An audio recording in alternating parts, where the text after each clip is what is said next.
when Ibrahim Traoré met a dying soldier, and the last words that changed his leadership forever. The tear that shook the room. It was supposed to be a normal morning. Burkina Faso's presidential calendar was packed. A regional summit, a press briefing, a military inspection at noon. But by 9:07 a.m., President Ibrahim Traoré was nowhere to be found. His convoy had vanished from the capital. His aides said nothing. His phone was off. The media speculated. And inside a small military hospital, hidden on the outskirts of Ouagadougou, a scene unfolded that no one had prepared for. No protocol, no security detail, no cameras. Just two men. One lay dying, lungs weakened, body stitched together by war and silence. The other, a president, sat beside him, head bowed, holding a hand that trembled like a bird's wing caught in a storm. Yacouba Diallo, 29 years old, former frontline soldier, forgotten by most, but not by Ibrahim Traoré. The room was dim, the air heavy with antiseptic and unshed grief. Machines beeped slowly. Outside the window, the sun rose lazily over a land soaked in sacrifice. Traoré leaned in. Yacouba whispered something, a sentence so soft the nurse at the door couldn't hear it. But whatever it was, it shattered the president. He blinked. Then his eyes welled. And for the first time in public or private, Captain Ibrahim Traoré, the fearless revolutionary, the fiery speaker, the man who had defied empires, wept. Not for the cameras, not for the world, but for a single dying soldier who still believed. What did Yacouba say? Why did it change everything? And how did this quiet moment ignite a movement that would redefine leadership in West Africa? This is the story. His name was Yacouba Diallo, born in a forgotten village in northern Burkina Faso, where dust hung in the air like memory, and boys grew up faster than they should. He was the youngest of 6, raised by a mother who sold roasted peanuts near the school gates, and a father who had once worn a soldier's boots before poverty stole them. Yacouba grew up hearing the echoes of conflict long before he saw the battlefield. By the time he was 16, he'd already learned that silence wasn't peace. It was just the sound that comes before the next explosion. At 18, he enlisted, not out of duty to a flag, but out of desperation, for food, for identity, for meaning. His friends called him the lion with no roar. He didn't speak much, but he never turned away from fire. In remote border villages, he fought back insurgents with little more than an old rifle, a torn flag stitched to his shoulder, and the memory of his father whispering, "Never run from your land." He watched comrades fall beside him, buried friends in shallow graves with his bare hands, took shrapnel to the thigh and never told anyone. There were no medals, no headlines, just sand, sweat, and the occasional shortwave radio where he'd hear the voice of the young captain turned president. Traoré gave him hope, not through promises, but through fury. Yacouba saw himself in that fire, a leader who bled just like him. But years passed. The bullets never stopped. And when the war quieted, the country moved on. Except Yacouba didn't. His wounds festered, his lungs failed. And the hospital where he was sent was more storage room than sanctuary. Forgotten, fading, alone. Except for one final act of courage, a letter. 5 lines, barely legible, scratched onto notebook paper with shaking hands. It ended with one simple sentence. Let me see the man I fought for. It arrived early, just after dawn, folded into a cheap brown envelope with no official seal. The nurse who carried it to the palace gate didn't know if it would be read. Most letters like this never made it past the front desk.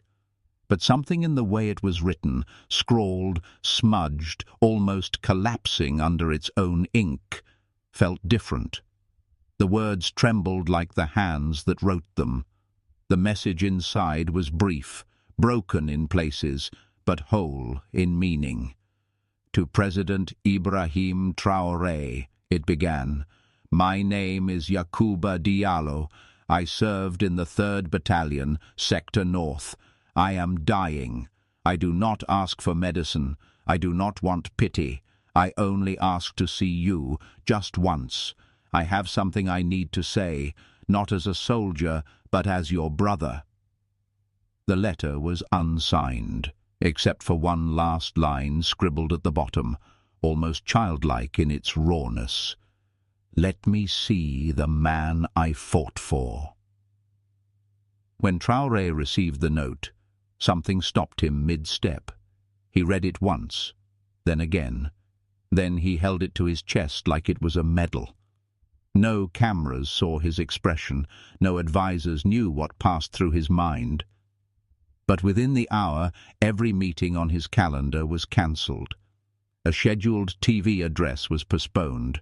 He told no one where he was going, only asked for a driver he trusted and said, "Take me to the old hospital, the one they forgot."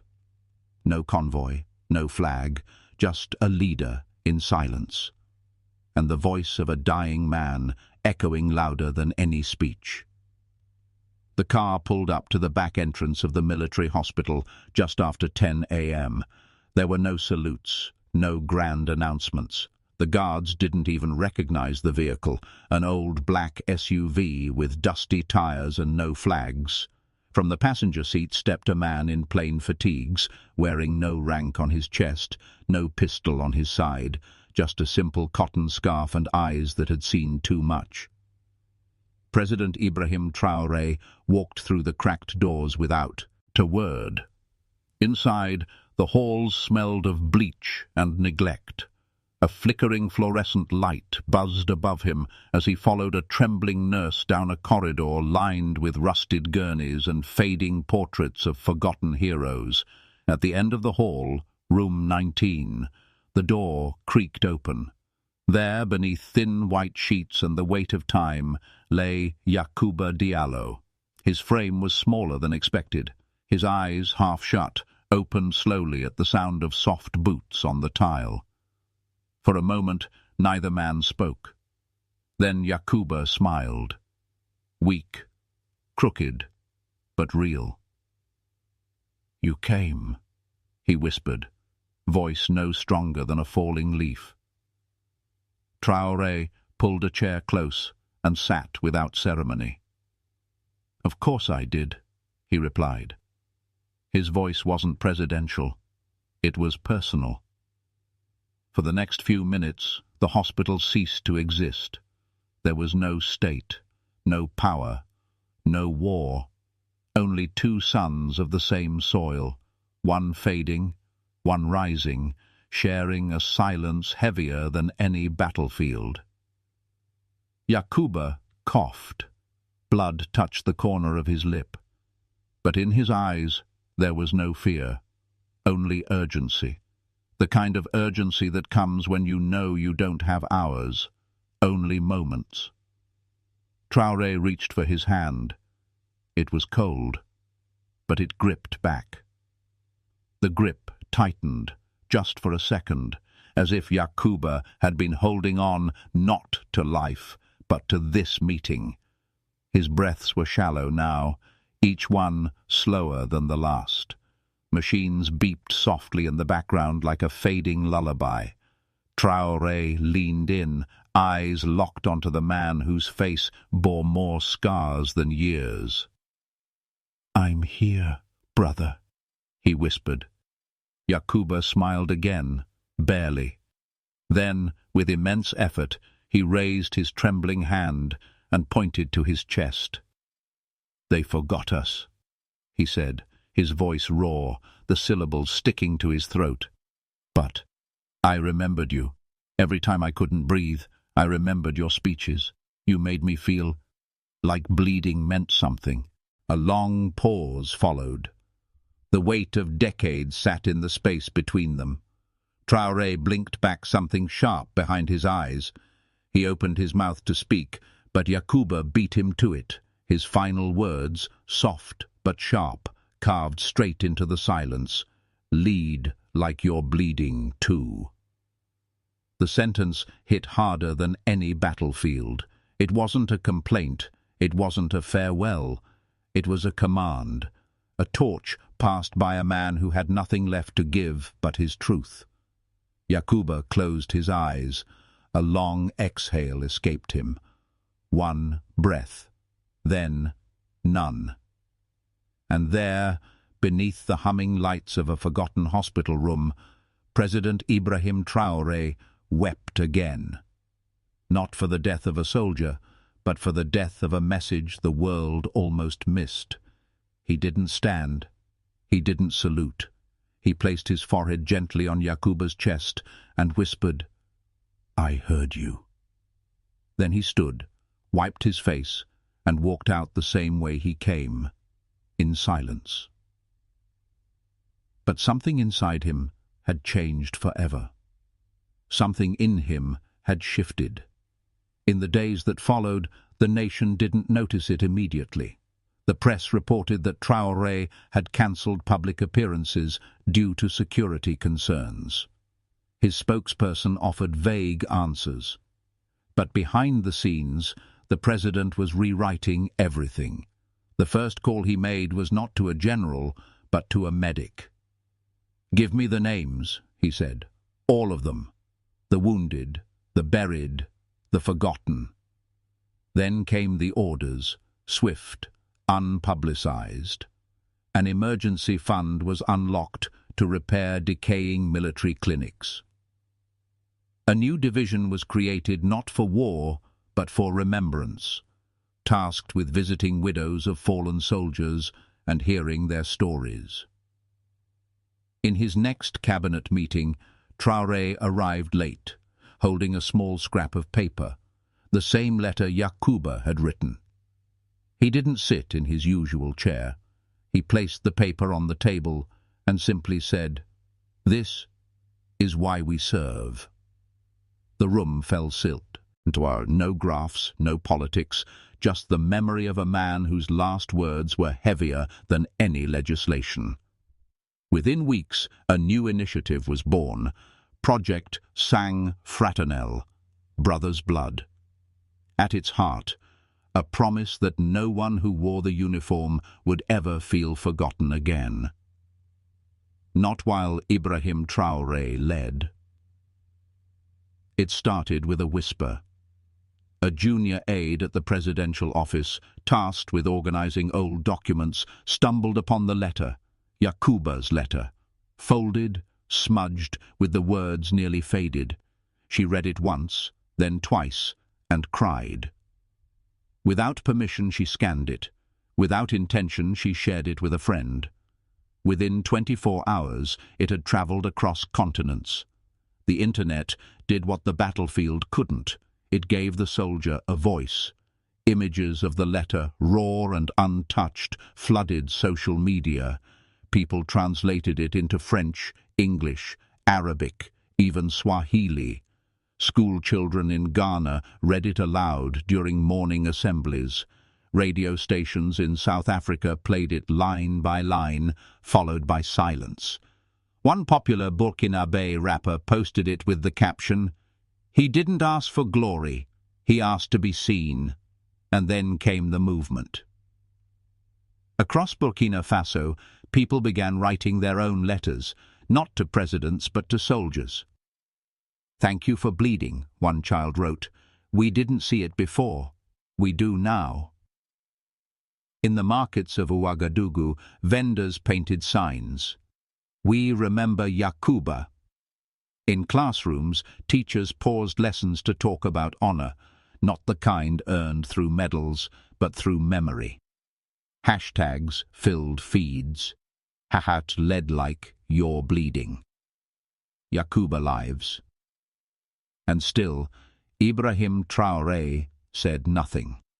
Not in press conferences, not in interviews. He just let the world feel it. Because some stories don't need explanation. They just need to be heard. The sun hadn't fully risen yet.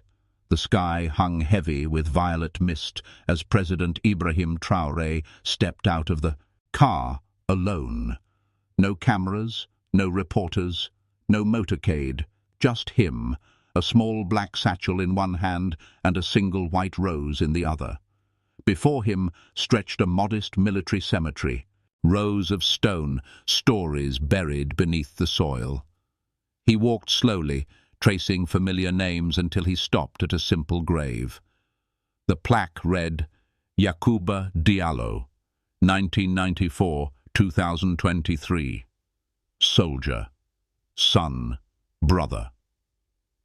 The earth still looked fresh. Traoré knelt down and placed the rose on the stone.